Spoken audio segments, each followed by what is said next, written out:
सम्मेलन में शामिल सभी साथियों को मेरा सलाम। साथियों माफ़ कीजिए, मेरा गला बहुत ख़राब है और मैं के ऊपर खड़ी हूँ। इन दिनों हम जानते हैं कि सम्मेलनों का होना, सिर जोड़कर बैठना, अपनी समझ को विकसित करना एक खतरनाक काम हो चुका है। ये अपराध के घेरे में आ चुका है। आज मिलकर बैठना भी एक आपराधिक गतिविधि माना जा सकता है और कलम को भी खतरनाक घोषित कर दिया गया है। और उसी सारे संदर्भ में, उसी दौर में फाशीवाद की विभाजनकारी संस्कृति के खिलाफ जनता की एकता के लिए किया जा रहा ये सम्मेलन और ये एकत्रता को मैं जिंदाबाद कहती हूँ। साथियों, हमारे ऊपर हमला चौतरफा है, वो एक तरफ का नहीं है, ये चौतरफा हमला है। और हम जानते हैं कि हमारा सब काम, हमारा विवेक, हमारी बुद्धि, हमारे सोचने की तरीका, इस सब का अपराधीकरण हो चुका है। ये पहली बार हुआ है।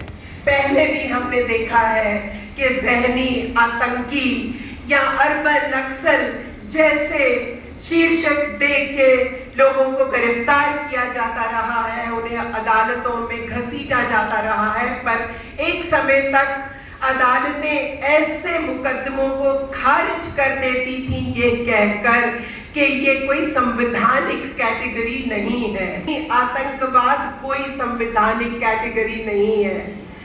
पर आज हम जानते हैं कि उमर खालिद 5 साल से सलाखों के पीछे बंद है, ये कहने के लिए इनकलाब जिंदाबाद, जिसको सॉलिसिटर जनरल जो है भारत का, वो अदालत में खड़े होकर कहता है कि ये दिमाग इस्तेमाल किया जा रहा है भारत की सरकार का विरोध करने के लिए।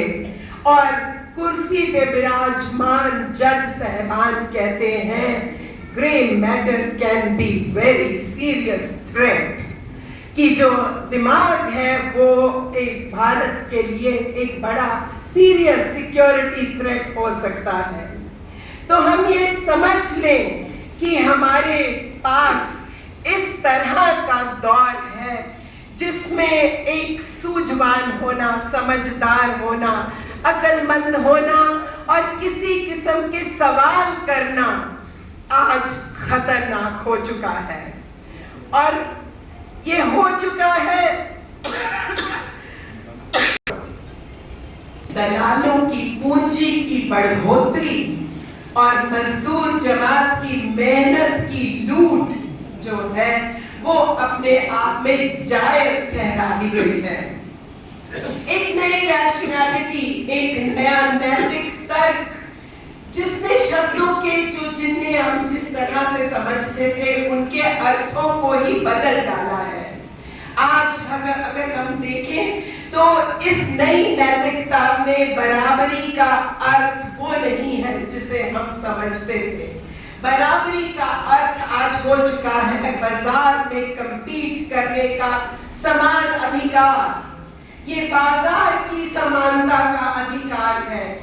लिबर्टी या आजादी का अर्थ है बाजार को बिना रोक टोक फैल जाने दिए जाने की आजादी। ये तर्क समाज की रगों में बह रहा है।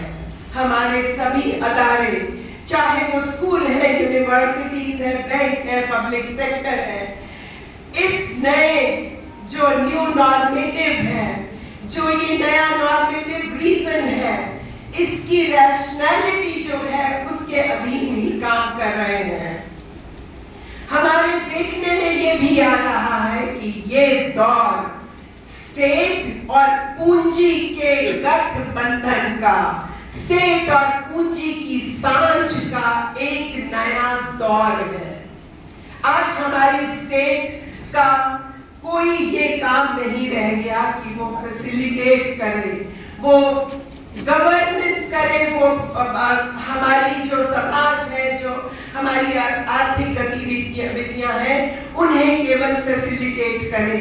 नहीं, आज स्टेट का काम हो गया है कि बाजार की तरफ दारी करे, बाजार के पीछे पूरी तरह खड़ी रहे, नए बाजार बनाए और इस काम को इस तरह से अंजाम दे कि हर चीज जो सामूहिक थी, जो हमारे लिए प्रिय थी, वो टूट जाए और एक तर्क बचे, बाजार का तर्क, बाजार की ही नीतियां, जिसमें नए बाजार शामिल हो रहे हैं, भूमि का बाजार, खनिज का बाजार, यहाँ तक कि सियासत का बाजार जो है, जो जिस तरह से इलेक्टोरल बॉन्ड्स आ रहे हैं, उन्हें भी जो पॉलिटिकल बाजार है, मार्केट प्लेस है, जिसे वर्ल्ड बैंक कहता है, पॉलिटिकल मार्केट प्लेस है, इलेक्टोरल बॉन्ड्स है,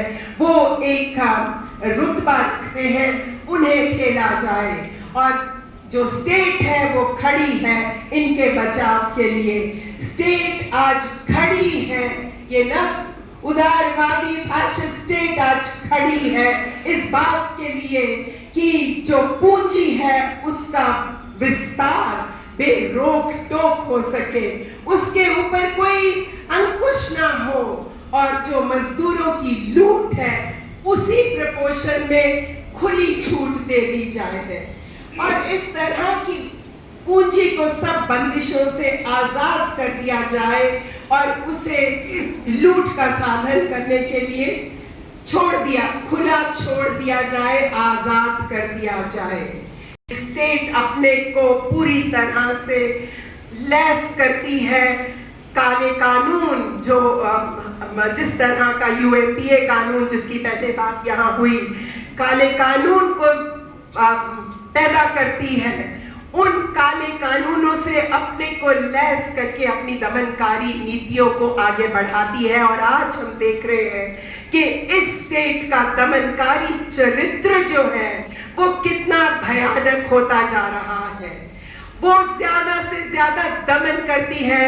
स्टेट जो है वो लोगों के घर तोड़ देती है, गवर्नमेंट के एम्प्लॉइज की पेंशन्स बंद कर देती है, पूरे के पूरे नागरिक समूहों को सामूहिक हिरासत में ले लेती है, जहां पर कि कोई भी मुलाकात की गुंजाइश नहीं होती। जानते हैं कि कश्मीर में क्या हुआ जब 5 अगस्त 2019 को कश्मीर का स्पेशल स्टेटस भंग किया गया, तो वहां किस तरह का माहौल बना दिया गया। आने जाने पे रोक लगा दी गई, इंटरनेट बंद कर दिया गया, जो पूरा का पूरा मीडिया था उसको खत्म कर दिया गया। कश्मीर में ही ना रह के आगे का आगे फैलता गया कि कैसे सामूहिक नागरिक समूहों को हिरासत में ले लिया जाता है। वो संभल में हुआ, वो बस्तर में हो रहा है और आगे और इस चीज को बढ़ता ही हम देखते जा रहे हैं। हम ये देख रहे हैं कि असहमति को अपराध में बदल दिया गया है, बातचीत का रास्ता बंद कर दिया गया है, समझौते के आधार का मजाक उड़ाया जा रहा है। जो गुट या जथेबंदियां जो असहमति के ऊपर चलती हैं, उनको कुचल देने की उनकी नई तारीख तय कर दी जाती है और उस तारीख का शरेआम प्रचार किया जाता है। ये कह दिया जाता है कि इस तारीख तक 31 मार्च 2026 तक ये काम खत्म कर दिया जाएगा। फौजी बूटों के तले लोगों को कुचल दिया जाता है, उन्हें घेर कर मारा जाता है। घेर कर मार जाने के बाद लाशों की बेहुरमती होती है, उनमें कीड़े पड़ने दिए जाते हैं। वो लाशें, मृतक देहें जिनका अपने राइट्स है, वो भी घर वालों को नहीं सौंपी जाती, उनके ऊपर डीजल डाल के उन्हें फूंक दिया जाता है। ये सारा दमन साथियों हम देख रहे हैं, ये हमारे सामने हो रहा है, इसी दौर में हो रहा है। दमनकारी नीतियों के साथ जो दूसरी चीज इस समय हम देख रहे हैं वो है इस शासन का लोगों के भाईचारे को तोड़ डालना, लोगों को बांट देना, समूहों में लोगों को बांट देना, हिंदू मुसलमान में ऊंची जात नीची जात, फला जाति कम जाति ऊंची में बांट देना और लोगों के आगे एक ऐसा नैरेटिव रखना कि जैसे ये सब जो बांट के बनाए हुए छोटे छोटे समाज हैं, इनके आपस के इंटरेस्ट एंटागनिस्ट हैं। वो ऐसी स्थिति पैदा कर देता है कि हमारा सामूहिक समाज टूट गया है। आज कुछ भी सामूहिक नहीं बचा, सामूहिक नैतिकता नहीं बची, सामूहिक प्रेम नहीं बचा, न्याय नहीं बचा और उसकी जगह पैदा कर दी गई है नफरत, आपसी नफरत, जिसने इतनी गहराई में नफरतें पैदा की हैं कि पड़ोसी अपने हिंदू भीड़, हिंसक भीड़ अपने मुसलमान पड़ोसी को नोच नोच कर मार डालती है गौ मांस के नाम पर और फिर उस पे ताली बजाती है। मैं खुद गवाह हूँ, ये झारखंड है, मैं रांची है, मैं यहाँ बहुत बार आ चुकी हूँ। सबसे पहले 2016 में, फिर 2019 में जब तबरेज अंसारी युवक की मार मार कर हिंसक भीड़ ने इसी तरह से बीफ के नाम पे हत्या की थी और अकेला उसकी मृतक देह को संभालता हुआ, पुलिस से मांगता हुआ, हाथ पांव जोड़ता हुआ अपने घर लाता है और उसका कोई भी पड़ोसी उस नौजवान का, जिसका कुछ ही दिनों पहले विवाह हुआ है, उसकी किसी भी रस्म में शामिल नहीं होता। यहाँ तक पहुँच चुकी है हमारी नफरत और यही है हमारा दौर जिसमें हम ये सब होता देख रहे हैं।